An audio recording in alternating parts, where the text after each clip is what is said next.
네, 안녕하세요. 비즈니스 해퍼 채널의 조 팀장입니다. 네, 오늘 진솔한 본부장님 모시고 신용보증기금 관련된 어떤 네. 자금 설명해 주신다고 하셨잖아요. 네, 맞습니다. 네, 어떤 거 설명해 주시는 거죠? 오늘은 이제 신용보증기금에서 일반 보증 말고 사업화 자금으로 쓸 수 있는 B2B 자금에 대해서 말씀을 드려볼까 합니다. 네네네. 그런데 이제 저번에 말씀드렸다시피 신용보증기금을 저희들이 한 번 더 다루다 보니까 네. 한 번 더 기본 조건에 대해서 네. 설명을 드리면 좋을 것 같습니다. 네네네. 첫 번째로 이제 신용보증기금이라는 곳은 모든 업종이 들어갈 수는 없다. 그쵸. 거기서 첫 번째로 보는 게 아시다시피 첫 번째가 네. 매출이죠. 네네네. 매출이 이제 1억 이상, 쉽게 말해서 한 4억이라고 제 말씀을 항상 드리는데 매출이 적어도 10억은 돼야 편하게 해볼 수 있는 곳이 신용보증기금이고, 두 번째는 말 그대로 신용자가 들어가 있지 않습니까? 그래서 신용점수. 그렇습니다. 네. 신용점수가 적어도 800점 이상, 네. 나이스가 됐던 KCB가 됐던 최소 800점 이상이 되셔야 들어가 볼 수 있다. 그렇죠. 그래서 이제 매출 10억이 넘고 뭐 신용점수 800점이 넘는다면 혼자 들어가도 된다. 그렇습니다. 네. 근데 그러지 못할 경우엔 맞춰야 맞습니다. 된다. 그러면 혼자 가능하다. 그러면 이제 가장 많이 물어보시는 부분이, 그럼 신용보증기금은 네. 매출로만 융자를 지원해주냐라고 네네네. 많이 물어볼 수 있습니다. 그래서 제가 간단하게 좀 설명을 드릴까 합니다. 신용보증기금의 이제 매출의 이제 상관성인 부분인데요. 네. 신용보증기금은 특성이 매출이 없으면 기업에 대해서 보증을 해줄 수가 없어요. 기업의 신용이 곧 재무제표지 않습니까? 네네. 그럼 기업의 재무제표를 봐야 되는데 그쵸. 자본금이 최소 뭐 5천만 원, 1억 원, 아니면 2억 원 이 정도에 되는 탄탄한 기업인지, 네. 또는 자본금은 얼마 없을지라도 적어도 우리들이 경력자로 구성이 돼서 뭐 한컴 아니면 뭐 삼성 연구원분들로 오셔서 우리들이 이런 아이템을 창업을 할 거다라는 핵심적인 이렇게 믿을 수 있는 자료가 없다라고 하면, 첫 번째로 볼 수 있는 지표는 계속 말씀드리지만 신용보증기금은 무조건 재무제표로 승부를 봐야 한다. 매출이 가장 중요하다 그렇습니다. 말씀하시는 거죠? 경력도 없고 아이템도 없는 흔한 그런 업종이라고 하면 네네. 무조건 눈으로 보여줄 수 있는 지표는 재무제표뿐이다. 좋습니다. 그러면 어떤 재무제표뿐만 아니라 어떤 다른 부분도 좀 중요하게 보는 부분은 어떤 건가요? 기금에서는 이제 가장 많이 하는 말이 있습니다. 가장 많이 하는 말이, 제조업은 최대로 줄 수 있는 게, 지원할 수 있는 게 4분의 1. 그러니까 매출이 4억 원이면 우리 기관에서 최대로 지원해 줄 수 있는 게 1억 원이란 말이겠죠. 네. 그럼 이제 보통 제조업이 아니면 나머지 업종들은 보통 도소매 업종으로 분류를 합니다. 네. 도소매 업종 같은 경우에는 최대 6분의 1 또는 10분의 1이라고 가장 말을 많이 합니다. 네네네. 그러면 매출이 10억일 때 네. 제조업이라면 얼마가 나올까요? 10억이라고 하면 2.5억 그렇죠. 정도. 그러면 2억 5천 정도를 네. 받을 수 있는 거고, 네. 만약 일반 도소매나 뭐 건설업이나 이런 업종이라고 하면은 최소 1억 원에서 최대 2억 원까지 받아볼 수 있다. 이렇게 조금 말을 하는데 여기에 꼭 국한된 건 아니니까 이 굴레 같이 실 필요는 없다. 네. 네. 너무 좋습니다. 그러면 이제 오늘 좀 말씀해 주실 자금에 대해서 좀 네. 간단하게 설명해 주시면 좋을 것 같아요.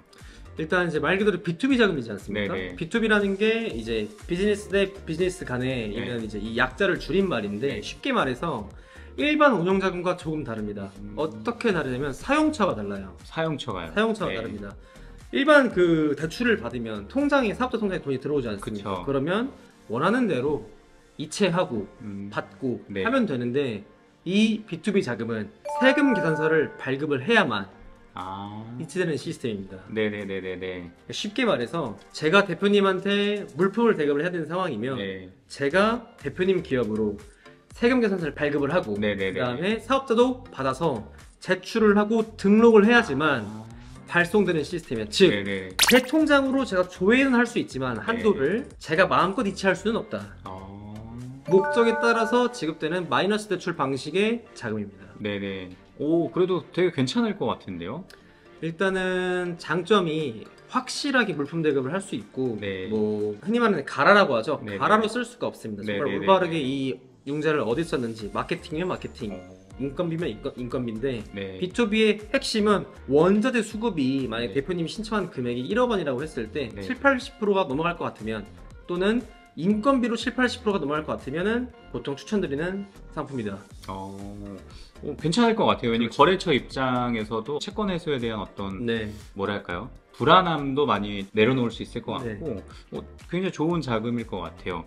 그러면은 일반 운용 자금하고 좀 B2B 자금하고의 어떤 네네. 가장 큰 어떤 차이점은 또 그 가장 외에 큰- 뭐가 또 네네. 있을까요? 가장 큰 차이점이라고 하면 첫 번째가 일단 금리를 또 얘기를 안 할 수가 없는데요. 비슷할 수가 있습니다. 네. 은행마다 약간 다르기는 한데 보통은 제가 이제 실제로 진행을 해보니까 트러스트원이라고 말하는 이 B2B 자금이 금리가 적게는 한 0.5%, 많게는 1%에서 2%까지 좀 차이가 납니다. 네네. 쉽게 말씀을 드리면 일반 보증이 지금 현재 시중금리 2023년도 지금 8월달 기준으로 네. 말씀을 드리면 일반 자금이 한 4, 5%대 나옵니다. 잘 나와야 3%대고요. 네네네네. 소상공인 대출 말고 네네네네네. 기금 기준입니다. 3%대 없어요.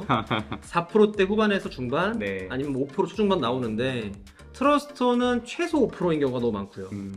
많게는 7.2%까지 나왔습니다. 네네네네네. 그래서 금리가 조금 더 비싸다. 네. 그리고 두 번째, 금리가 비싸지만 그럼 트러스트도 장점이 또 없으면 받을 이유가 없지 그쵸, 않겠습니까? 그쵸. 만약에 대표님이 이제 사업을 하시면서 필요한 자금이 예를 들면 2억 원이 필요하다. 네. 근데 기금에서 상담을 해보니까 지금 이쪽 기업 재무제표를 봤을 때 네. 1억에서 한 1억 5천 정도 가능해 보입니다. 네네. 라고 이제 답변을 해줍니다. 담당자가. 그럼 그쵸. 저는 필요한 금액이 2억 원이니까 네. 최대한 2억 원에 좀 가깝게 받으면 제가 네. 사용할 수 더 좋지 않겠습니까? 그쵸, 그쵸. 그래서 그럼 제가 조금 어떤 부분을 뭐 포기하더라도 어떤 기관에서 보증 상품에 제가 조금 더 유리하게 받을 수 있는 게 없을까요? 라고 하면은 보통 추천을 해주는 게 바로 이 트러스트온 B2B 자금인데 네.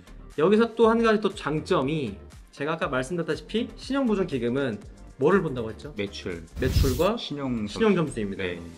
800점이 제가 넘어야 된다고 말씀을 드렸는데 네. 700점대 한 중반 후반이면 이 트러스트온 자금으로 융자가 가능하다.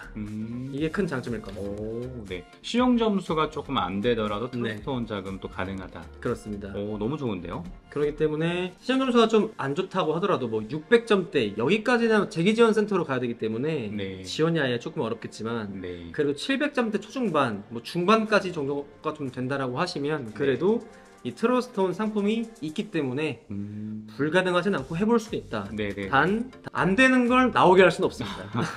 많이 그쵸. 오해하시는데 네네네. 안 되는 걸 나오게 할 수는 없다. 아, 좋습니다. 그럼 이 트러스트온 자금을 이제 주로 받는 어떤 주 업종 자체가 네네. 뭐 원자재 값으로 네네. 좀 크게 지불하는 업종 네네. 같은 경우에는 또 되게 유용하게 또 쓰이겠네요. 네네.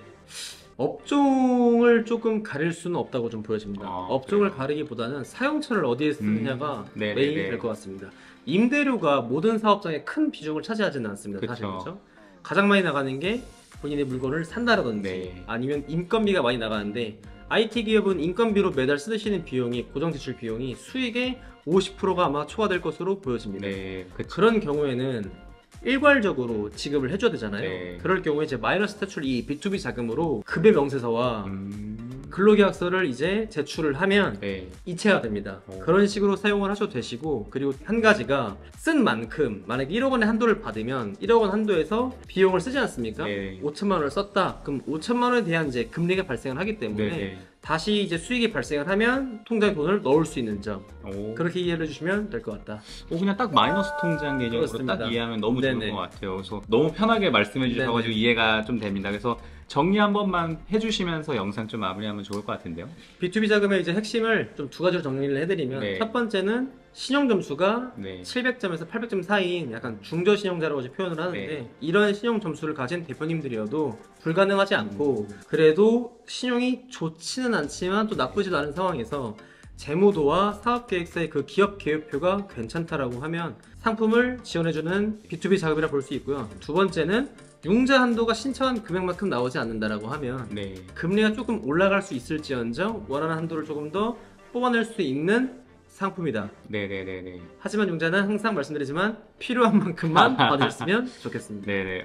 좋습니다. 신용 점수가 좀 안 되더라도 좀 도전해 볼 수가 있고 네. 원자재 값으로 좀 고민하시는 분들 같은 경우에는 활용도 많이 해보시면 네, 너무 그렇습니다. 좋을 것 같아요. 그래서 오늘은 이제 신용보증기금 어떤 B2B 자금에 네. 대해서 말씀을 해주셨는데 너무 도움이 되실 것 같습니다. 그래서 다음 시리즈로도 어떤 다른 창업 자금에 대한 융자 관련된 자금에 대해서도 더 나눠주시면 좋을 것 같습니다. 네, 오늘 또 자리해주신 또 본부장님께도 감사 인사 전하고요.